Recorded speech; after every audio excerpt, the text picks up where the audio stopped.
Matšpalli paneb mängu Unibet, mängijatelt mängijatele. Tervist, kallid tennisõbrad! Matšpalli podcast on seekord Pärnus, Eestimaa suvepealinnas. Mina olen saatejuht Gunnar Leheste. Kaassaatejuhi Riho Kalluse olen ka komandeerinud kaugelt Tallinnast siia. Tere! Ja meiega siin Pärnu kesklinna tenniseväljakute, kus me nüüd oleme, kontoris, klubihoones, kus iganes on ühinenud ITF turniiri Capital Open direktor Tiina Post. Tere! Tervist! Tere! No, minul on esimest korda üldse olla siin Pärnu tenniseväljakutel, ükskõik millistel tenniseväljakutel, aga mulle meeldib eriti see avatud uste poliitika, et igast suunast saab sisse, saab aia tagant vaadata, kui ei taha tribüünile tulla. Et väga mugav. Ja tõesti, kesklinna tenniseväljakud on imearmsas kohas, südalinnas. Ja tal on nagu hea aura on sellel tenniseklubil või nendel väljakutel, sellepärast et esiteks ta on nii vana, aga see aura ei tule mingi vanuse või noorusega, vaid lihtsalt siin on, ma ei tea, kas veesoored ja mis asjad kõik siin õiges kohas on. Kunagi siin küll olevat olnud sajandi alguses kartulipõld ja siis kusagil 20-ndatel pärast sõda siis, vabadussõda otsustati, et ikkagi eestlased tahaks ikka nagu tennist mängida ja on vaja teha siia tenniseväljakud.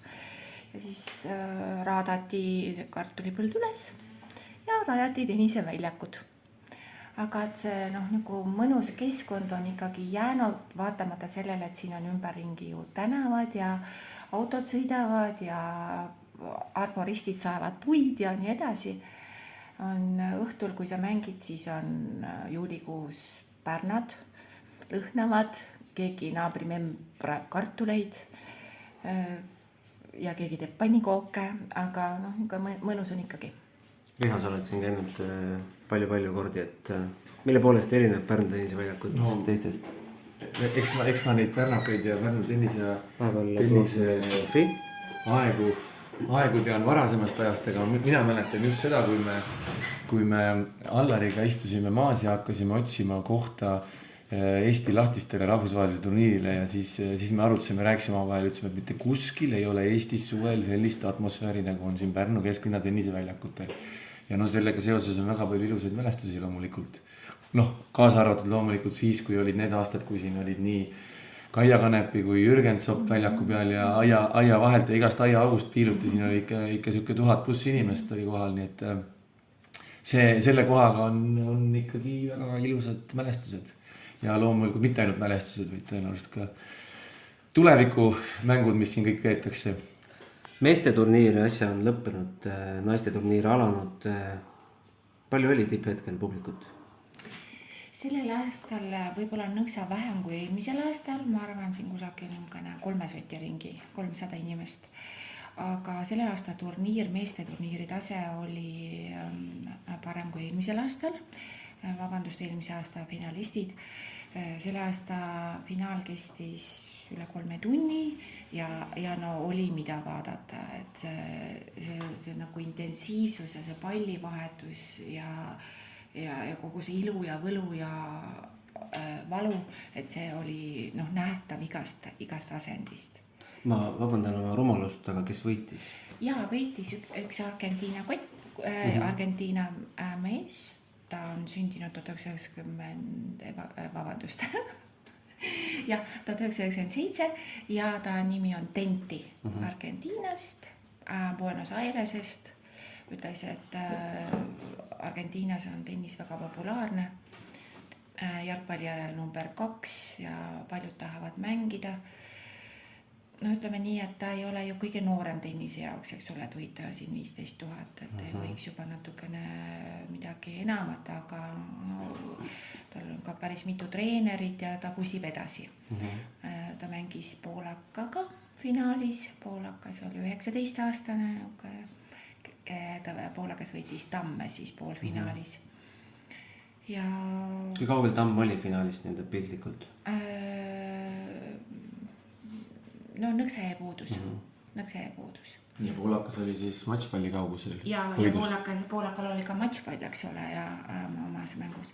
Et väga kihvt on nagu mängu vaadata ikkagi see, sa saad nina lähedal olla külje peal ja sa tunnetad seda kiirust ja tempot ja neid nalju, mis nad ise omavahel teavad, et keegi teeb slaisi, siis kohe sa saad vastu selle slaisi ja kui on üks võrgutrips, siis tuleb sul kindlasti vastase poole pealt see võrgutrips, mina ei tea, kuidas nad seda teevad, aga nad teevad need asjad kõik tagasi ja oli ka tore see, et nad pärast ikkagi, pärast mängu, neil on nagu nad on nii veel selles mängus sees, kui nad oma autasud kätte saavad ja auhinna kätte saavad, et see nagu välja tulemine selles mängus või finaalmatšist või vahet on see finaal, võib-olla mõni teine matš, et see võtab neil nagu tohutult nagu energiat või aega, et ta paneb küll käe ümber oma selle finalisti ja nagu sõber ikka, et selles mõttes on kihvt, aga nad panustavad lisaks sellele ajale, selle 3 tunnile, mis nad seal on, me ei tea seda eeltööd, mis seal on, aga see välja tulemine sellest mängust võib olla ka ikka väga pikk, vahet ei ole, kas sa võidad või kaotad. Ma küsin vahel, et Tiina, milline sinu enda tennise taust on? Ma guugeldades leidsin, et 3. kategooria treener. Ahah, ja. Mina alustasin tennise mängu mängimisega Rakveres. Siis kui ma olin ilmselt 7-aastane, meil oli niisugune tore treener nagu Gunnar Nõmtak nimega. Ja ta oli keemik. Ma olen ka muide keemik hariduselt. Minu ema on keemik hariduselt. Väga tore. No võt, hea kombinatsioon. Ja siis meie treener käis Kohtla-Järvelt ja Narvas, kus ta tollel ajal töötas nädalavahetuste Rakveres tennisetrenni andmas. Ja siis niimoodi ma seal sattusin tennist mängima ja Rakveres tenniseväljakud olid siis teatri taga, rahvaaias, ka imeilusas kohas. No ikka ilusamas kui Pärnud. ja siis treener oli meil tohutunge füssispetsialist, üldfüssispetsialist. Me jooksime, hüppasime, kargasime ja tennist mängisime muidugi ka. Talvel mängisime tennist Võimlas, mis oli siis tegelikult, vaid sellest pidi saama pärast sõda kirik, aga kuna sõda tuli vahele ja niimoodi, siis sellest kirikust tehti Võimla ja nüüd tehakse sellest suurepärasest Võimlast taas kirik, Pärdi keskus. Ja niimoodi me siis seal puu peal mängisime ja meil oli nagu väikene rakukene, stabiilne tennisemängijate sektsioon, nagu tollele öeldi. Ja siis kuni gümnaasiumi või keskkooli lõpuni ja ülikooli ajal samamoodi oli hea ju kusagil trennis käia, et siis ei pidanud teistega koos käikutunnis käima. Ja hiljem, kui ma Pärnusse kolisin ja elama sattusin, siis hakkasin siin edasi mängima. Mis mutidega üks kord nädalas paaris mängu. Tippsaavutused on olnud? Väga tore küsimus, kes seda enam jõuab mäletada. Kalevi, ütleme nii, et Eesti esimese 3 hulgas ma ei olnud kunagi oma vanuseklassis, kas 12, 14, 16 või 18. Aga Kalevis esimese 3 hulgas ikka aeg-ajalt olin. Ja siis senioreid oleme ka siin mänginud. Ikka aeg-ajalt, vaheldu-vaiduga. Aga kuidas siis turniiri juhtimise peale sattusid? Sattusingi nii, et ma töötasin keemikuna ja Toomas Kuda tuli 1995 ja ütles, et kuule, et meil on nüüd üks niisugune turniir tulemas, et meil on nagu inimesi vaja ja keemikut vaja. Keemikut on hädasti vaja. Ja siis see oli okei, ma siis saan olla siin abiks küll. Ja et ühel aastal nagu olin abiks ja siis nad ütlesid, aga sa mille tööle ei taha tulla ja siis ma ütlesin, et no ei, see ei ole nagu see õige asi küll, aga see ei ole nagu päris töö ja ma ütlesin ka, ikkagi, et ma võin ju siin käia ja natuke midagi teha, aga ja siis juhtuski nii, et sellest ajutisest tööst sai päris töö kuni siiamaani. Aasta oli siis? Aasta oli siis 1995 ja siis me alustasimegi esimese, see oli maikuu ja me alustasime, siis ta oli mitte ITF, ta oli siis söögid, ta oli satelliit ja ta oli siis Balti satelliit, et ta ei olnud isegi nagu me ei olnud iseseisev üksus, vaid ta oli nagu Helsingi all või Soome all olime, et see oligi Läti, Eesti ja siis see finaalnädal läks Helsingisse. See oli tohutult koormav mängijate jaoks. 95. aastal, ma mäletan 10. mail, oli nagu roheline, tuli lumi maha. Ja siis nädala pärast algas meie turniir niimoodi, et enneaegselt, sellepärast et Leedus sadas 2 nädalat järjest vihma peaaegu ja Leedu turniiri poolfinaal toodi siia meile Pärnusse, et kõigepealt me lõpetasime ära selle Leedu turniiri, vabandust, Läti tegelikult ei olnud, siis tookord oli Tallinn. Ja alustasime poolfinaaliga, kus Magnus Norman võitis, siis ma ei mäleta, keda siis seal võitis, no ja finaalis ilmselt Vavrat. Vavringat, ja siis selle Leedu turniiri võitis Norman ja siis hakkas meie turniir umbes, ma ei tea, teisipäeval ja siis neil oli siin nii igasugused toredad elud, et neil nagu väga esimestele kohtadele nad siis enam ei tulnud, ma pean silmas Normanit ja Flükti. Ja niimoodi siis see tenniseelu algaski ja ITF turniiride saaga, mis alguses oli siis, eks ole, söögid, et oligi Leedu, Pärnu, Tallinn ja viimane turniir läks siis Helsingisse, siis ühel hetkel muutus see ära, ta tuli lihtsalt iseseisva turniirina, oli iseseisva Pärnu, iseseisva Tallinn ja Helsingi. Vaadati hästi regionaalsust, et mängijatel oleks võimalik valida siis nad tulevad ühte piirkonda ja saavad mängida erinevaid turniire, aga veel kord see söögitsari oli väga-väga kurnav mängijate jaoks füüsilises mõttes ka, sest tollel ajal minu meelest mängijad ei olnud niisugused atleedid nagu praegu. No kindlasti nad olid atleedid, aga see praegune atleetlikkus või see, et sa oled eelkõige atleet ja siis alles tennisemängija, just seepärast, et sa pead vastu pidama ja kannatama kõik need valud ja mängud ja löömised ja kiiruse pealt ja mitte ära, et see on nagu imekspandav. Tiina, ütle korra käis su jutust läbi Toomas Kuuda nimi juba, et kui Tallinnas räägitakse tennisajaloost, siis ei saa kunagi Evald Kreest ümber, aga Pärnus on kindlasti on üks dünastia, on Kuudade dünastia ja teine dünastia võib-olla on ka Holterite dünastia, et Pärnus on selles mõttes unikaalne ajalugu ja ikkagi tavaliselt kipub olema nii, et on mingisugune perekond, kes seda asja veab, et Kuudad ja Holterid on ju ikkagi, kõik teavad tennises neid. Ja see on, tõsi on see, sest et Toomase isa Jaan Kuuda oli Pärnus legendaarne tennisetreener ja Jaani vend Helmut, kes olevat olnud ka väga hea pallimängude peale, aga ta ei mänginud tennist ja Helmuti tütar Kadri oli ka siis tennisetreener ja seal oli ikkagi puhtuskord ja distsipliin oli majas, et kui lastel oli pühapäeval trenn, siis Jaan Kuuda ütles sugulastega õhtul pealauas istudes laupäeval, et nii tema nüüd on pühapäeval trenn ja aitab küll sellest peost ja mindi laiali, eks ole, et ikkagi oli nii, aga samal ajal, kui me võistlesime Kalevis, Pärnu tennisesektsioon oli samamoodi Kalevis nagu Rakveregi ja kui me käisime Tallinnas võistlustel, siis me alati kadestasime, et issand, kui tore treener Pärnu tüdrukutel on, et ta tuleb ikka tuppa ja räägib juttu ka tüdrukutega natukene ja midagi, aga muidu on imelik, et annab 3 palli kätte ja käsib lihtsalt harjutada.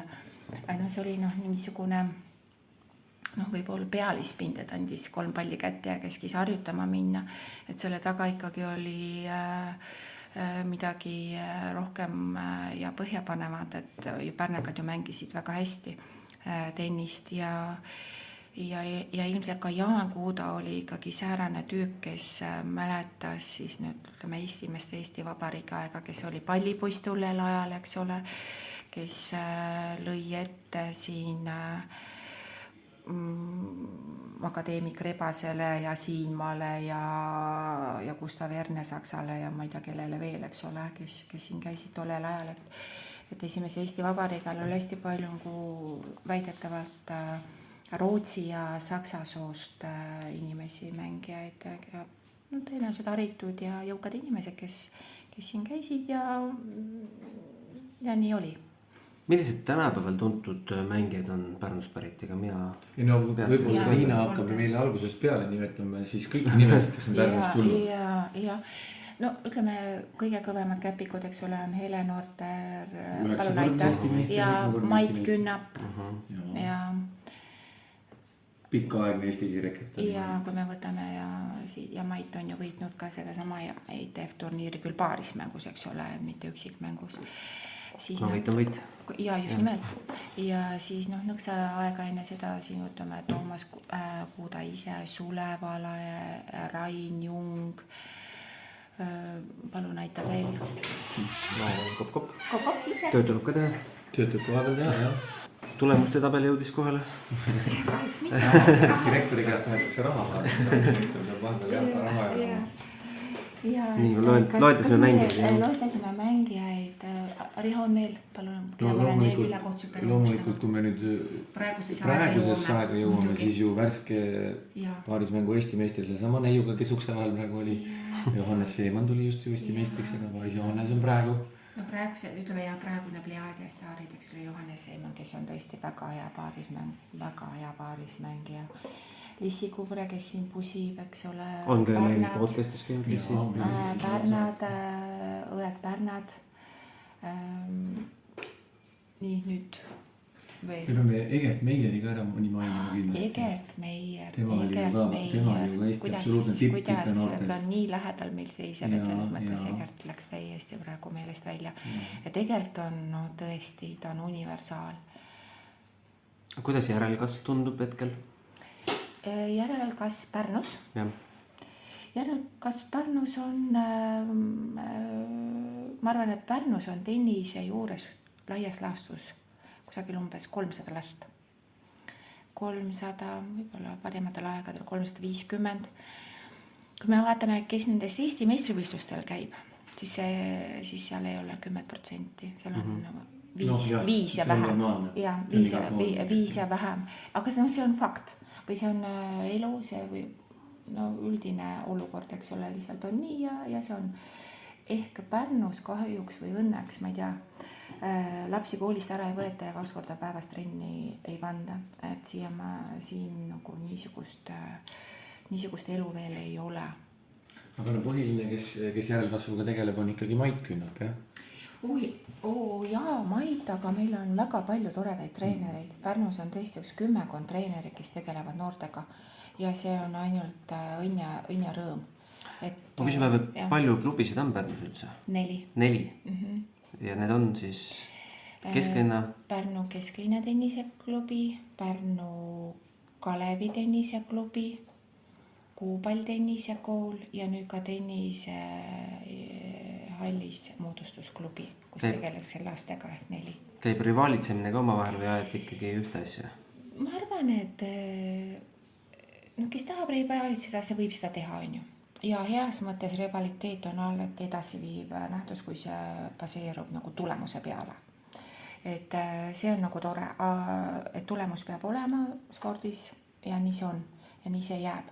Aga rivalitseda või olla mitteprofessionaalne tennisetreenerid omavahel, et see ei ole väga okei ja ma arvan, et Pärnus, kui treenerid saavad omavahel läbi, sest sa ei saa lihtsalt mingit tuska kellelegi teha. Ja. Aga räägime turniirist ka. Selle turniiri taga on nüüd number V25, mis tähendab auhinnaraha suurem kui 15 000. Et kaua see on olnud, kas see on esimest korda? See on teist korda. Jah. See on teist korda, see upgrade'iti eelmisel aastal IDF-i poolt. Nemad tegid ise pakkumise ja sama nüüd ka juhtus sellel aastal. Upgrade'iti siis sellepärast, et passiti nii hästi silma? Hiina pärast puhtalt Hiina pärast. Ja just. Ära kuule. Aga on see ka lisakohustus, lisapinge, surve? Ma arvan, et laias laastus on see ju väga äge, kui reitingu numbrid või mängijad, kes tulevad ikkagi siia punkti saama ja auhinnaraha saama, meil ikkagi punkti saama, eks ole, et mängutase on parem lihtsalt. kui 15, see on selge. Ja ka Eesti tüdrukutel, eks neid turniire on ju mõistlik teha seepärast ikkagi, et oma mängija peale saaks. Ühel hetkel lihtsalt see asi sumbuski ju seepärast ära, meil ei olnud omal siin nagu mängijad, kellele seda teha. Sest seda on ka kohe publikus näha, nad küsisidki, et kuidas publikumi on, kui olid Eesti poisid finaalis või Kaia eelmisel aastal finaalis, oli kohe pealtvaata hulk hoopis teine, sest inimene ju tahab näha seda oma Eesti mängijat. Aga õnneks on sul, Tiina, need mängijad olemas, kes on võimelised neid turniire võitma. Meil mängib ju fantastiliselt hästi praegu nii Jelena Malõgina kui Mailen Nuudi. Ja muidugi teised tüdrukud ka on siin veel. Riho, sina tead peast palju on Eestis aastas ITF turniire või suurusjärk? Ei no 2 jah. 2 meeste, 2 naiste on nüüd. Vahepeal oli siis niimoodi, et oli meestel rohkem ja oli naistel 1 vist ainult. Oligi nii, meestel oli 2, eks ole, 1 sügisel, 1 suvel ja naistel 1 suvel. Aga nüüd on 2. Aga kui me võrdleme ennast siin oma lähinaabritega, ütleme siin, vaatame Läti ja Leetu, siis meie olukord on palju ilusam ja palju parem, sest vahepeal oli siin ju, nendel oli vist täitsa nulli peal. Ma ei tea, kas nad nüüd korraldavad, Läti vist ikkagi teeb. Aga Leedus vist minu teada, ma ei tea, kas praegu on üldse turniiri. Et meil on ikkagi stabiilselt, me oleme suutnud seda nii-öelda 4 turniiri hoida. 2 meeste ja 2 naiste turniiri, nii et see on ülitähtis. See on ülitähtis, et suur tänu selle eest ikkagi sponsoritele ja toetajatele, et see ei tule niisama. Sa pead ikkagi olema väga suur entusiast ja et niisugust turniiri rahastada ja õlga alla panna. Aitäh! Ja mis välismaalased muidu arvavad turniiri korraldusest, väljakutest, Pärnust üldse? Kus nad elavad näiteks? Tiina on kindlasti mõni hea lugu rääkida välismaalastest. Ma ise mäletan ka igasuguseid huvitavaid lugusid. Su kindlasti tead, kuidas nad siia tulevad ja mis nad siin teevad ja mis neile meelde jääb. Ja mis neile meelde jääb. No ütleme, markantsemad näited ikkagi lähevad sinna kuldsetesse 90-ndatesse. No nagu ikka. Nagu ikka, vana nali. Ja siis nagu tuleb, esiteks oled nagu korraldajatena, me olime ju suhteliselt võhikud või ja no seda võib igaüks neid lugusid korraldada. Te olite häid pidusid korraldada Sunsetis. No ja siis ma tahtsin rääkida sellest, et tuleb, eks ole, bussimängijatega seal Leedus, kus nad siis tulevad ja on teada, kui palju on mängijaid. Tollel ajal kvalifikatsioonid veel 64-sed, eks ole. Ja siis tulevad mingi Austraalia USA vennad ja siis kvalifikatsioonis on, eks ole, 64 kohta, aga mängijaid on 72. Juhtus nii, et täpselt see Austraalia ja USA vend ei saanud peale, et vaesekesed. No see selleks on ju. Ja siis paned hotellikohad kinni tollel ajal, kuidas üldse hotellidega oli, oli mis oli, on ju. Väga palju neid ei olnud ja no okei, 40 tuba, 2 kohalist. Ja siis hakkad sõitma nende tennisistidega sinna hotelli poole ja kui nad näevad seda hotellis, nemad sinna küll ei lähe, sest nad on nagu elavõbedad, eks ole. Et see ei sobi või too ei sobi ja siis 3. päeval see hotellidirektor ajas mind manšetaga mööda linna taga. Ja kui tulin läbi, siis lubas kohtusse ka anda, aga õnneks tollel ajal pabereid ei olnud nii usaldusväärseid, et nendega oleks saanud midagi ette võtta ja siis oli ka niisugused ajad, kui no mida nüüd nagu nostalgitseda või tagasi õhata neid, aga lihtsalt see oli kombeks, eks ole, kui oli turniiripidu, see oli nädala sees, siis ikkagi kõik ju mängijad tulid kohale, sponsorid tulid kohale, toetajad, omastah, kõik, sest see oli nagu sündmus, sest sündmusi tollel ajal oli ju vähe. Ja siis olid ikkagi etteasted ja pärast siis mindi ühiselt ka ööklubisse, nagu Riho teab rääkida. Ja võib-olla nii mõnegi staarmängija tulemus jäi sinna ööklubi tantsupõrandale. No jääb ka suurtele slämmidel, olema ausalt. Ongi nii ja arvata võib ja. Ühest mängist on tegelikult viimasel ajal päris hea mängis olnud, kes armastas käib ööklubid ja mida. Käib edasi ja vaidab. Ja, et see on nagu universaalsed inimesed on nad jaksavad. Ja, aga need pidudega on nüüd tagasi tõmmatud? Pidudega kahjuks õnneks on tõesti tagasi tõmmatud, sest et nüüd see Z-generatsioon või nad ei ole vist päris need Z-id. Et Y-id, et nemad on kuidagi ka rohkem nagu klikivennad, nad rohkem räägivad, nende jaoks on pilt on oluline, telefon on oluline, et see suhtlus, aga ka mitte ainult, et see ei ole nüüd tõesti, et nad on ikkagi elavad inimesed ja nad käivad ka siis kui nädala lõpp saabub ja on ööklubi Pärnus lahti, siis nad ikkagi lähevad sinna, mis on iseenesest tore, et kus noori inimene käima peaks ka. Suuremate ja väiksemate võistluste matšpalle vaata Unibet TV-s, kus sind ootab aastas ligimale 100 000 tasuta otseülekannet. Unibet, mängijatelt mängijatele. Aga räägime sinu tööst ka. Kuidas turniiri korraldamine käib selles mõttes, et kui mitu kuud enne sa pead hakkama toimetama, mis on need esimesed sammud, mis on kõige stressirohkem, mis on kõige tuleb nipsust, kuidas sa võtaksid kokku selle töö? See on tore töö, see on tore tegemine. See polegi nagu töö. Et eks see algab juba kusagil veebruaris, nagu ikka, iga asja tegemine. Et Riho võib ka siin täiendada ja lisada. Riho võib rääkida, kuidas VTA turniiri. See on päris õudne, seda ma ei taha teada. Tiinaga koos teinud ju ühendust üritusi. Ja see hakkab tavaliselt veebruaris, märtsis Pärnus suvisel ajal kõige kaelamurdvam või niisugune tüsilikum asi on majutuskohtade leidmine, et see tõesti... Et see ei olegi kõik on ühes hotellis, vaid üle linna laiali? Jaa, see on üle linna laiali ja et enam siin keegi kirvega mööda linna taga ei ajaks, siis niisuguse nalju teha ei saa ja ei tahagi. Et majutuskohad Pärnus suvisel ajal ja hinnad on drastiliselt tõusnud, ma saan ka aru, et Pärnu jaoks on ju see turniiri toob, eks ole, elevust, ma ei oska öelda, kas ka hotellide täituvust ja söögiasutuste täituvust ta suurendab. Aga elevus on siin linnas kindlasti ja kahjuks läheb elu nagu seda radapidi praegu on läinud viimased aastad, et kui seda hotelli hinda kaupled, siis sul ei ole mitte midagi kaubelda. Sulle öeldakse, kas võtad see või sa ei võta mitte midagi, sest nädalavahetus müüakse hotell välja nii või teisiti. Aga see on nagu ajastu märk, et ega siis teeninduses, restoranides on sama lugu, et omanik ju peab vaatama, kuidas ta talve üle elab, koondatakse töötajad ära, teenindajad ära ja siis oled sa juunis dilemma ees, kus saad uusi töötajaid 3 kuuks, tekivad pikad järjekorrad, rahulolematus, kvaliteedi allalangemine, et see nii toitlustuses kui majutuses, et see kahjuks on nii, aga me peame sellega leppima ja sellega arvestama ja ega siis ei ole mingi maailma lõpp, eks ole. Praegu kindlasti Ukraina olukord jätab oma jälje ja me ei ole Ukraina mängijatelt osavõtutasu võtnud, me üritame tulla nendele vastu. Palju üldse osavõtutasu on? 36 euri. 36 eurot. Ja see ei ole küll mingi suur summa, aga me püüame ikkagi neid abistada nii, kuidas võimalik on ja neid ei ole küll palju, aga saame hakkama. Ja niimoodi siis töö siin käibki, pallipoisid ühel hetkel ja väljakuteenistus ja kes sul siin harjutuspalle annab ja sul peab olema nagu hea tiim.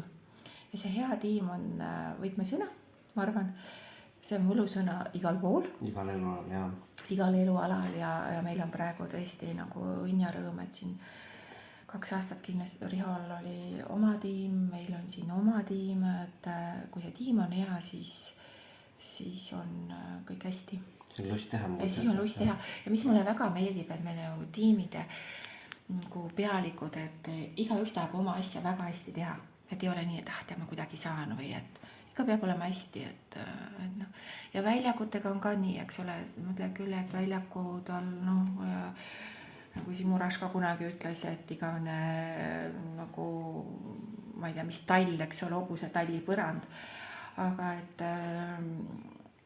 sa lapid neid väljakuid ja teed oma parima ja sul nad kahjuks on niisugused, nagu nad on, et sa ei saa, eks ole, nad ei saa mitte kunagi sääraseks, nagu on Wimbledonis või Roland Garros, nad lihtsalt on niisugused, aga me teeme parima, et seda võib küll öelda. nii hotellid on kinni pandud, toitlustus on organiseeritud.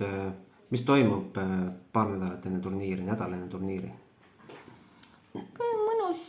mõnus kaas ei ole, igaüks ajab oma rida, teeb oma asja. Mulle väga meeldis, et meil on sellel aastal cateringi firma, kes tuli päris taldrikute ja päris nugade ja kahvlite ja klaasidega, et ei ole ainult nagu pakivärk ja nagu öko ja mis on väga tore suundumus ja peabki kindlasti ühel hetkel olema ja saabki meie omaks. Aga praegu meil on niisugune moodne elu ja muidugi, mida aasta edasi, seda suur tänu ikkagi Eesti Tenniseliidule, et ainult klubi ei suuda korraldada kahjuks või õnneks, ma ei tea, niisugusel tasemel turniiri, sellepärast et nagu ETL-i panus on ikkagi märkimisväärne, olgem ausad. Et nii kuidas me alustasime siin omal põlve otsas, ise leidsime need rahad, et pole lihtsalt seda jaksu. Et aitäh Eesti Tenniseliidule. Tenniseliit ka inimjõuga on kohal. No kohtunikud vist kuidagi tulevad ju. Jaa, inimjõuga kindlasti, sellepärast, et läbi Tenniseliidu me saame, kui me varem otsisime pugikohtunikud ise üle laia ilma, siis nüüd ikkagi on Eesti Tenniseliidus olemas inimene, kelle vastutus, kes on juhuslikult Pärnust, Kairi Karpa, kes teeb nagu head tööd pugikohtunikega ja nagu tunduvalt lihtsam on asju korraldada, sest kriteeriumid, eks ole, mis peavad olema, on siis täidetud. Ja kuna Kairi käib hästi palju ise mööda maailma piiri peal ja pugis lugemas, siis tal on ka tutvused ja sidemed ja me saame alati omale nagu parimad pugikohtunikud. Ja Eesti pugikohtunikud on väga tored. Jumal tänatud, et neid on. Tuttavad Tallinnast turniirilt ka. Ja, väga kiit. Riho, sa tunned seda turniiri korraldamise hingeelu rohkem, oskad kindlasti küsida neid väikseid nüansse, mida ma ei oska. Ei, alati kõige huvitavam on ikka sellised telgitagused suured fopaad, mis juhtuvad, mida teised ei tea. Vaata, Tiina kindlasti on veel sellised huvitavaid lugusid. Siin kõige ei pruugi olla nagu eetrikõlbulikud. Sellised lugusid on huvitav kuulda.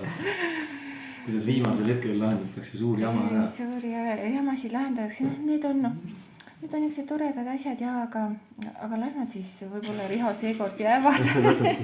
Las nad siis jäävad ja see spannitakse hommikuni ja siis selgub, et on vale spann sisse pandud ja kes kui palju trahvi saab millegi roppuste eest ja...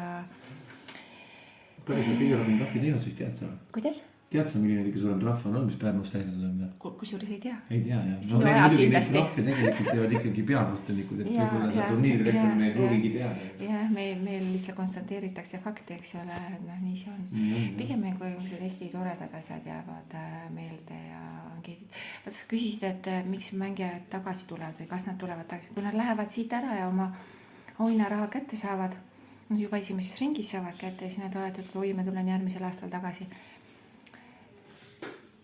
Et me ju ei tee iseeneses mitte midagi selles, et Pärnu linn oleks olemas ja Pärnu linn lihtsalt on olemas oma parasjagu suuruse ja väiksusega, et sul on siin kõik käe-jala juures ja sina pead lihtsalt aitama mängijat, see on sinu töö, et tal siin oleks hea olla. Räägime nüüd naiste turniirist, mis vist saab õige hoo sisse homme on mul õigus. Ja kõik Eesti tüdrukud lähevad homme mängima. Kes meil homme lähevad? Jelena, homme lähevad mängima Mailein, Elena Malõgina, Lotta Kaul pääses põhiturniiri. Ja Lotta Kaul pääses edasi. Vaatasin ise selle mängu, jõudsin varem kohale, nägin teist seti tervenisti Grete Kulliga, väga põnev matš. Ja Katriin Saar, et siis on... Kas keegi saigi mõne kõva asetuse vastaseks? Ei. Eestlastest? Vabaasetuses mõtled? Kas mõni eestlane sai vastaseks mõne esimese asestatud mängija? Ei ole saanud. Ja kes pääsesid wildcardiga põhilabelisse? Wildcardiga oli 4 mängijat, kes pääses edasi, oli Nuudi, Koskel, Saar Kõik meie omad, ja kõik ja Malõgina sai edasi ja peaks olema ka Narmont. Saar ja Koskel mängivad ju täna paarismängu. Värsked turniiri võitjad.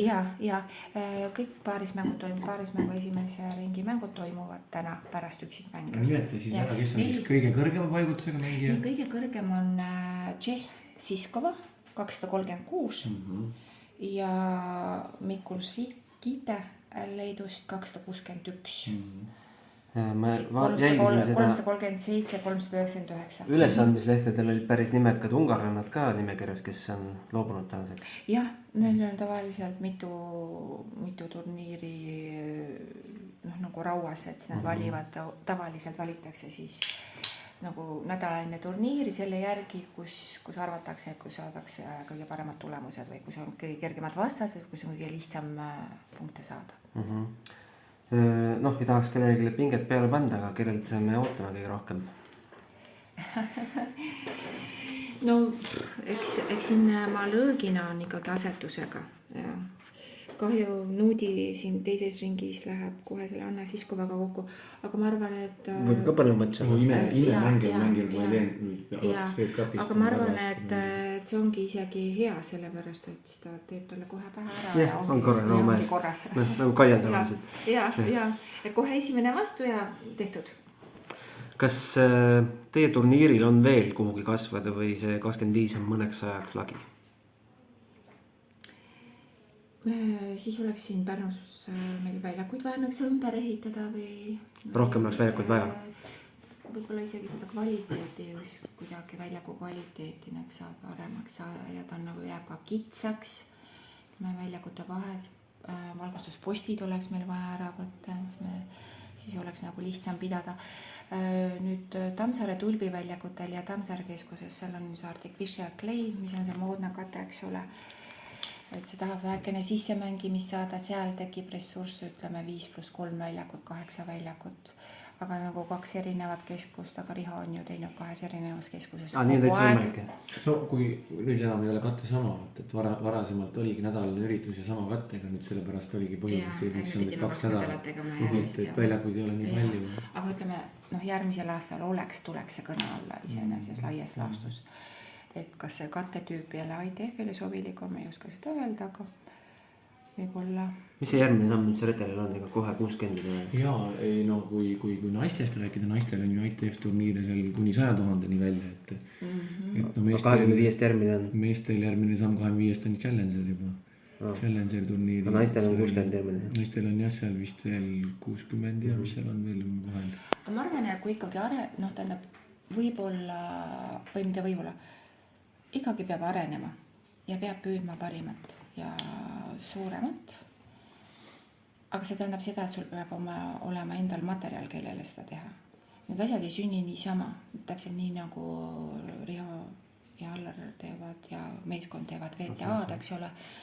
Et see ei ole nii, et keegi annab sulle selle turniiri korralduse õiguse ilma taustata. Siin peab olema esiteks materjal, meeskond, sobivad asjaolud. Aga sinna poole tuleb püüelda, kui sul vähegi on, siis on see minu arust vastutustundetu mitte teha. Ma alati imestan, et riigid, kus võib-olla tennisist ei ole 400 paremagi seas, et kordavad turniire iga nädal, see on see nagu tehas, et nimetame Heraklion, Tuneesia, Kairo, mis need on, Sharm el Sheikid, et Riho, kuidas see võimalik on? Seal on tegelikult väikeste turniiridega tehakse äri, kuna on tegemist selliste keskustega, kus on hotell ja väljakud samas. Ja siis tegelikult ütleme võib-olla pool sellest turniiri eelarvest tuleb hotellide bookingutest, et see on see, mille pärast neid Türgis või kuskil nii palju neid turniire on olnud. Aga see on natuke teine sisu, et see on hoopis teine sisu, kui me räägime siin, mis siin Pärnus toimub ja et see ei ole ju äri. Et see on päris tennis ja see on hoopis teistmoodi, et madalamate turniiridega on jah, see nõks nagu on olnud, aga Tiina ütles väga ilusti ja ma olen täpselt seda samamoodi niimoodi mõelnud, et meie oma mängijad tegelikult on need, kes meile toovad need turniirid ja tänu sellele, et meil on see Kaia ja tänu sellele, et meil on see Anett, tänu sellele meil on põhjust pingutada, et meil on see VTA turniir ja tänu neile tulebki vaeva näha ja olla nende väärilised, et me suudame seda nii-öelda redelil jälle järgmise sammu teha, et ega samamoodi on ju selle ITF-iga. Ja oli ju aeg, kui Eestis ei olnud 10 aastat ühtegi turniiri üldse. Ja siis kui oli Pärnu satelliit ja siis tuli Saaremaa turniir, see oli vahepeal oli 10 aastat ei olnud üldse turniiri, et tegelikult me oleme nagu ja täna me räägime juba, et meil on VTA turniir, et ja no üks asi on, eks ole, nagu mängija, sportlane, aga teine asi on ka nagu tennise publiku kasvatamine või tennise mängima heas mõttes kasvatamine või inimene ju peab mingi sporti tegema, eks ole. No, kas ta käib tennises või ta metsajooksu tegemas. Ja kui ma mõtlen selle peale, et need tüdrukud ja poisid, kes olid 1995, käisid sirge seljaga laualt läbi, on praegu tennisetreenerid või on tennise juures kas siis entusiastina, vabatahtlikuna või mitte. Et see turniir kasvatab ka tennise publikumi ja mängijad, ütleme. See sama a la meie mutid, eks ole, kord nädalas käibki paaris mängu mängimas. Neil on huvitav ju siia tulla vaatama, eks ole, või siis mängija, kes alustab ka alles praegu, täiskasvanud inimene, ta tahab ka näha, ta tahab nuusutada seda lõhna, mis on see nagu ja proovijärg, et sa kasvatad seda nagu seda paksemat aluskihti, eks ole, et oleks inimesi siis, kellele seda tennisevõistlust näidata või ja et oleks saavutussportlane või see sportlane, kellele esineda, sest see on nagu nende etteaste, see on nagu nende näide, ma ütlen praegu kas või selle sama finaali peale, mis meestel nüüd oli. See on nagu näite laval ju. See on kiht. Ma küsin niimoodi, et kas Eesti tennisemängijad võidaksid midagi sellest, kui keegi meil ka sellise äri püsti paneks? Või pigem kaotaks? Sa mõtled millise äri? No, nagu Türgis, Tuneesias. Või pääseksid siia pigem, võtaksid kohad ära need. Ütleme nii, et turniir ei oleks odavam korraldada, jah, selles suhtes küll, et võib-olla võidaks, et võib-olla siis 4 turniiri asemel oleks võimalik 6 või 8 turniiri korraldada. Selles mõttes on sul õigus, aga jällegi ma nagu oponeeriks vastu ütleks, et sisu ei saa nagu osta, vaat see sisu on täpselt see, mis Tiina räägib, et sa oled seda kõike kasvatanud, et sul on need, kes vaatavad, need, kes jälgivad, need, kes teevad, ega neid Türgi turniire mängitakse väga tihti ka tühjade tribüünide ees. Ja see on nagu kvantiteet, see on nagu kvantiteet just nimelt, et sul on kõik päriselt ja see on ehe ja see on päriselt. Et pigem teha nagu vähem, aga paremini. Just. Ja ega tennis Eestis nüüd nagu ülemäära populaarne ju praegu kahjuks, meil on super tüdrukud, aga ma arvan, et siin nagu kasvuruumi veel oleks, kahjuks padel tuleb peale ja igasugused toredad asjad, aga nagu seda poleks, eks ole. No, kui me võrdleme, ei tasu siin võrrelda mitte millegiga võib-olla. Nõme tegevus, aga eks igal spordialal ole oma tõusud ja langused ja mõne ma arvan, et praegu Eesti tennises on ikkagi tõusuaeg. Aga tegelikult super tennisenädal on ju tulemas, et päeval vaatad tennist siin Pärnus, õhtul lähed teleka ette ja vaatad hommikuni välja ju. Rihol sellised päevad hakkavadki olema ju. Siis me räägime, mida me siis räägime. Eelmisel nädal mängis Kaia VTA finaalis, Mark Lajal võitis turniiri, nüüd meil on siin omad kodus mängivad ja... Millal sa magad, Riho? Ma tahaks selle... Sa käid ju kommenteerimas sellised.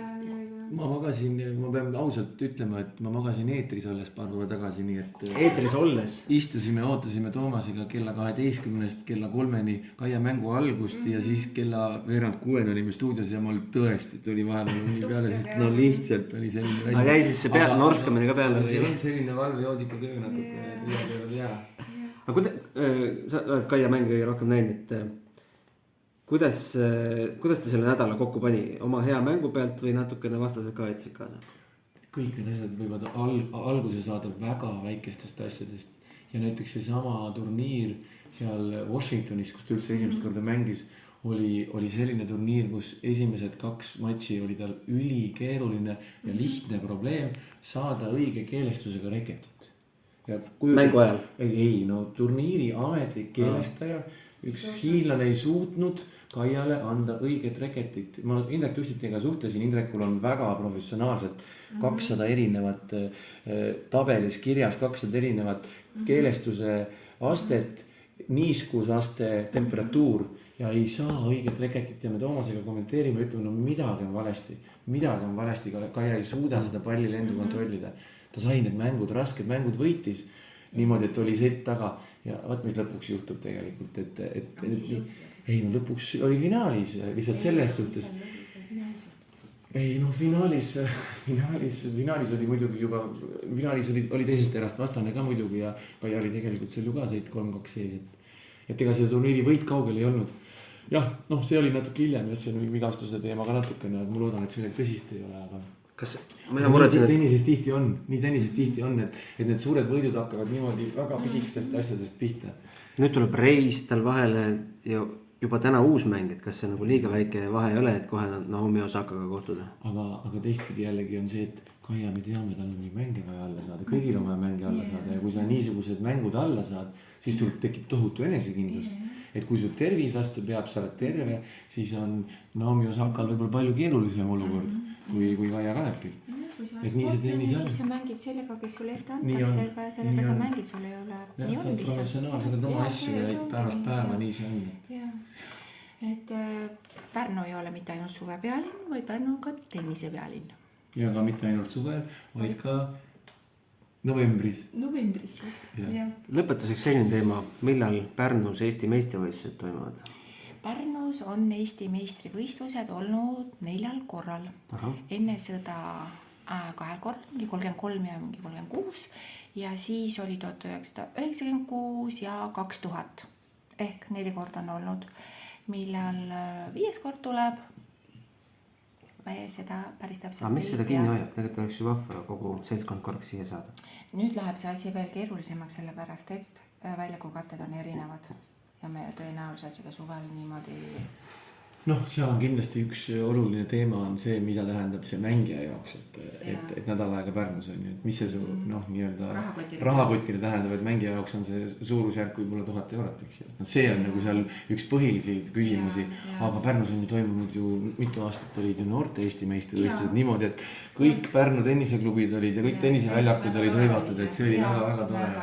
Ja see, lastel oli see ju fantastiline. Alguses vanemad nurisesid, aga siis harjusid kõik ära, et oli väga proo. Pärnu tenniselu on vilgas, elab edasi sõltumata meie sellest saatest, meie kohtumisest. Absoluutselt. Mängud on otseülekandes ka, ma saan aru. Jaa, alates homsest otseülekandest live stream ja tuleb Toomas Kuu meie juurde siia ja ideaalne tõesti. Kas Toomas Kuuda on ka kohal? Kuuda käib ka lugemas meile ja käib lugemas ja Allar Hind käis siin ühel päeval ka lugemas natukene ja väga tore. Kas siia provintsiga tennise president satub? Pole näinud. Tennise presidente oleme näinud, aga nüüd lähiajal mitte. Ei, ta on käinud kindlasti. On, jaa, tal on sõbrad Pärnus. Täiesti olemas tennisemängijad hulgas sõbrad. Et selles mõttes on tore. Ülevaade täitsa olemas, ma arvan. Kuldiinaga meil oli ka väga-väga tore.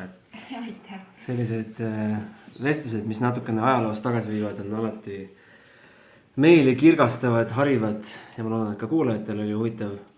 Kuulake meid mitte ainult Delfi tasku leheküljelt, vaid ka Spotify's saab meid otse kuulata, nii et järgmine saade siis enne Slammi, Riho.